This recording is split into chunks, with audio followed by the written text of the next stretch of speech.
आज बाजार की नजर है आरबीआई की बोर्ड बैठक पर, क्योंकि वहां से सरकार को मोटा डिविडेंड मिलने की उम्मीद है। पूरी डिटेल्स जानवी के पास है, बताइए जानवी। बिल्कुल, अगर देखें तो आज आरबीआई की जो है बड़ी बोर्ड बैठक है।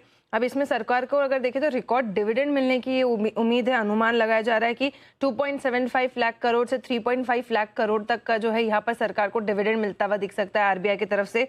सरकार ने अगर देखें तो बजट में करीबन 3.15 लाख करोड़ का जो डिविडेंड ये बजट करके रखा था।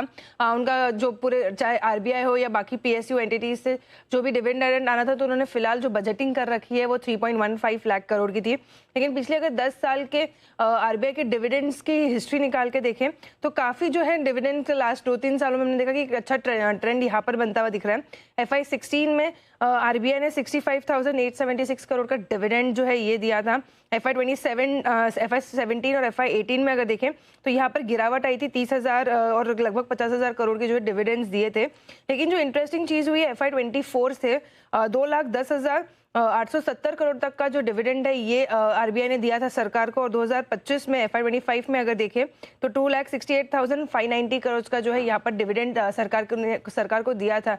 तो इस बार अनुमान है कि पिछले 2 साल का भी जो रिकॉर्ड है अब तक का हाईएस्ट लेवल वाला, वो भी इस बार टूटता हुआ दिख सकता है। काफ़ी जो है रिकॉर्ड यहाँ पर डिविडेंड फ्लो होता हुआ दिखेगा।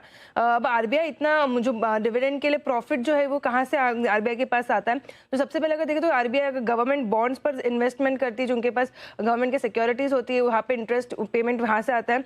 और जितनी भी फॉरेक्स रिजर्व्स होती है आरबीआई के पास, उसे ये जो कमोडिटीज़ में इन्वेस्टमेंट होता है वहाँ से अगर देखें तो वहाँ से भी इंटरेस्ट यहाँ पर जनरेट होता है। और साथ में जो बैंक्स को लेंडिंग करती है उसके ऊपर भी जो इंटरेस्ट इनकम अर्न होती है, तो इसके चलते काफ़ी जो प्रॉफिट है ये बढ़ता हुआ दिखा है। और कहीं ना कहीं इस बार अनुमान है कि जो है रिकॉर्ड डिविडेंड जो है आरबीआई देता हुआ दिखेगा सरकार को।